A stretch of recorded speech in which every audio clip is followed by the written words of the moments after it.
Well, gang, welcome again to another morning. A little touching base here from Pastor Pete at Downsview Baptist Church. Pray that you're getting a little relief from the heat today. Perhaps your air conditioning is working. It certainly is here at the church, and glad for that. Just a brief word this morning for us as we get underway. I want to encourage you to check out our Facebook page as well as the YouTube channel for our congregational chat last night.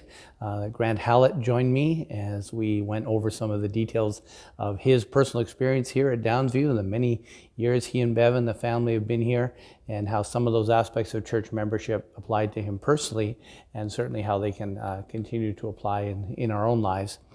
One of the texts that has struck us last night in terms of the idea of hope was that hope from Romans chapter 15 has a connection to harmony, that those who have a kind of hope in their lives when they look forward into the future with a sense of encouragement and a sense of even a sense of feeling uplifted, is connected to the idea of harmony, that we live together as people of God.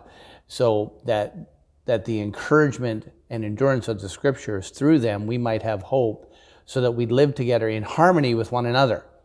And we saw that connection between harmony and hope, and that together with one voice we might glorify the Lord Jesus Christ. And that's what we want to do as Christians, and particularly as members here at Downsview. This morning, let me give you a thought about where that hope is anchored. It's the sixth chapter of the book of Hebrews.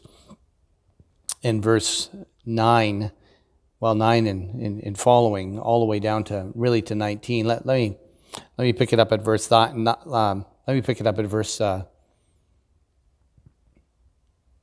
fact, let's go ahead to verse 17 of Hebrews chapter 6. So when God desired to show more convincingly to the heirs of the promise the unchangeable character of His purpose, so that's God's goal, to show us more convincingly the unchangeable character of His purpose. That sounds very hopeful to me, doesn't it, to you? He guaranteed it with an oath, so that by two unchangeable things in which it is impossible for God to lie, we who have fled for refuge might have strong encouragement to hold fast to the hope set before us. The set hope that's before us. God puts it out there, and we're moving towards it. And He wants us to have that hope. He wants us to have it secure, and that we might have strong encouragement to hold fast to that hope. And this key verse, verse 19, we have this as a sure and steadfast anchor of the soul, a hope that enters into the inner place behind the curtain where Jesus is gone as a forerunner on our behalf. Jesus is already there, Casting Crowns song tells us.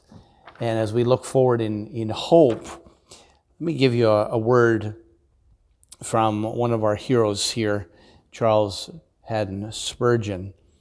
He says, with respect to this anchor and this hope that we have, it is often so with us, Spurgeon says, when the winds are out and the storms are raging, there's plenty of fear, but there is no danger. We may be much tossed, but we are quite safe, for we have an anchor of the soul, both sure and steadfast, which will not start, meaning will not let go. One blessed thing is that our hope has such a grip of us that we know it.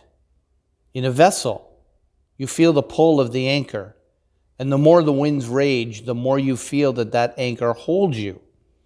Like a boy with his kite, the kite is up in the clouds where he cannot see it, but he knows it's there, for he feels it pull.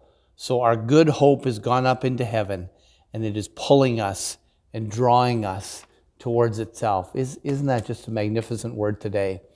And let me just encourage you, dear friends, to just revel in that and cling to the hope that Christ is so eager that we would know this day. God's glorified where God's depended upon.